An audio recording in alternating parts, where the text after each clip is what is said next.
La dernière fois, on a vu ensemble comment construire une carte mentale pour bien analyser un problème.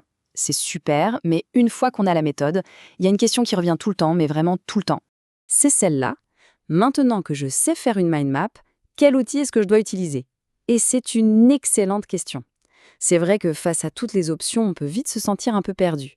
Mais pas de panique, on va démêler tout ça ensemble. Alors, voilà comment on va procéder. D'abord, on va parler du choix le plus basique qui soit.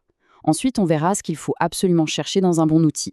Après ça, petit tour d'horizon des options les plus courantes, on enchaînera avec quelques astuces pour que vos cartes soient super claires et on terminera avec le point le plus important de tous. Allez, on attaque.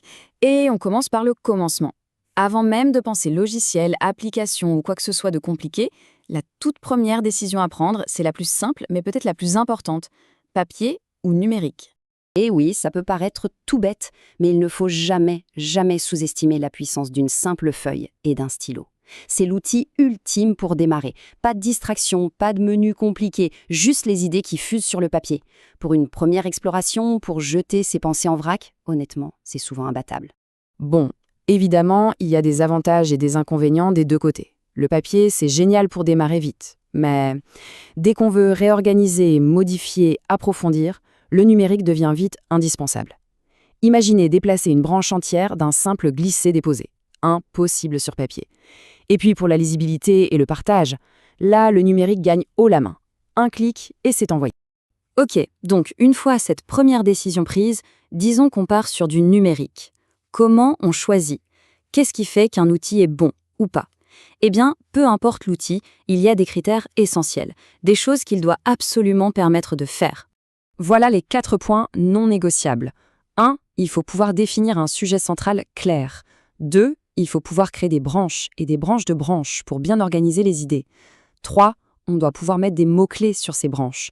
Et 4. Le plus important, c'est de pouvoir bouger tout ça, réorganiser la structure sans que ce soit un casse-tête. La flexibilité, c'est vraiment le mot d'ordre. Et ça, c'est un point super important. L'objectif, ce n'est pas de faire le plus beau dessin possible avec des tonnes de couleurs et d'effets. Non. Le but, c'est d'avoir une carte qui soit claire, qui soit structurée et qui aide à penser. Le reste, c'est du bonus. Parfait. Maintenant qu'on sait ce qu'on cherche, allons voir ce qui existe concrètement sur le marché.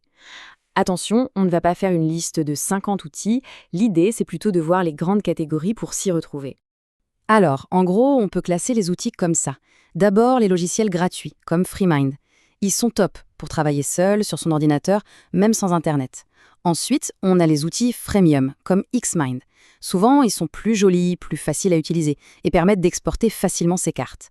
Troisième catégorie, les plateformes en ligne, genre MindMeister ou Miro. Là, c'est le top pour travailler à plusieurs en même temps.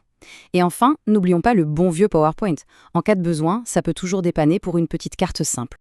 Mais attention, avoir la meilleure perceuse du monde ne garantit pas de faire un trou droit. C'est pareil ici, l'outil ne fait pas tout.